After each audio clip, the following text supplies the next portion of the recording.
இப்போவும் நம்முடைய மானாமதுரைக்கு பக்கத்தில் ஒரு நம்ம வெட்டுடையார் காளியும் மாதிரியே ரொம்ப பிரசித்தியான ஒரு ஆலயம்.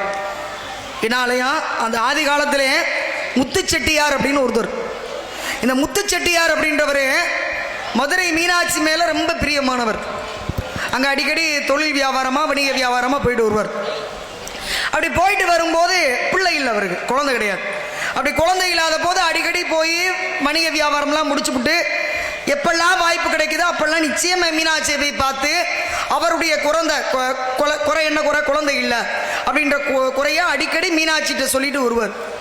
அப்போ ஒரு நாள் எப்போ மாதிரி போயிட்டு வந்தார்.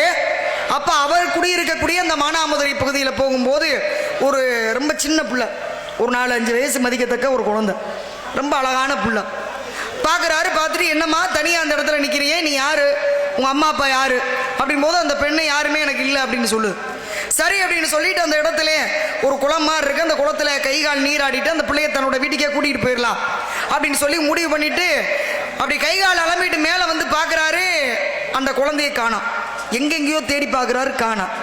அப்போ மீண்டும் பார்க்கும்போது அன்று இரவு வீட்டில் உறங்குறாரு. உறங்கும் போது கனவிலே காட்சி தந்து, தாயான நானே உனக்கு மங்களம் தர வந்தேன், அதனால எனக்கு இங்கே ஒரு கோவில் எழுப்பு அப்படின்னு சொன்னதுனால அந்த தாயான மீனாட்சி அந்த முத்து செட்டியாருக்கு மங்களம் தர வந்ததாலே அந்த இடத்திற்கு தாயமங்கலம் அப்படின்னு சொல்லி பேர். இன்னைக்கு தாயமங்கலம் மாரியம்மன் கோவில் இருக்கு இல்லையா, அங்கே அப்படி ஒரு சிறப்பு உருவாது.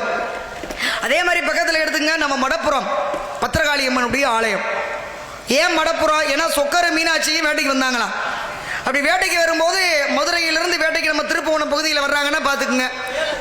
அப்படி வரும்போது குறிப்பிட்ட ஒரு இடத்துக்கு வந்தோடனே அந்த மீனாட்சி அம்மாவை பார்த்து சொக்கர் என்ன சொன்னார், அம்மா நீ இந்த இடத்துல இரு, நான் போய் வேட்டைக்கு போயிட்டு வரேன் அப்படின்னார்.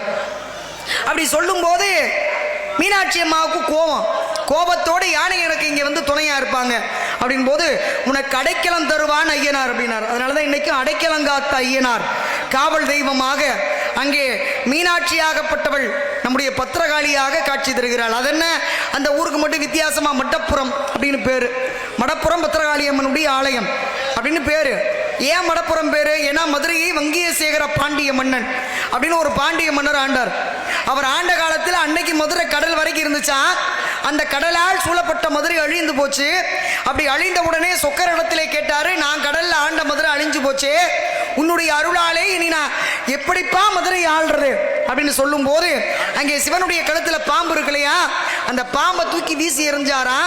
அந்த பாம்பினுடைய வாலும் வாயும் ஒன்னா சேர்ந்து இதுவரைக்கும் மதுரை ஆளு அப்படின்னு அப்படி ரெண்டு சேர்ந்து ஒன்னா காட்டுச்சா. ஆழம்னா விஷம்னு அர்த்தம்.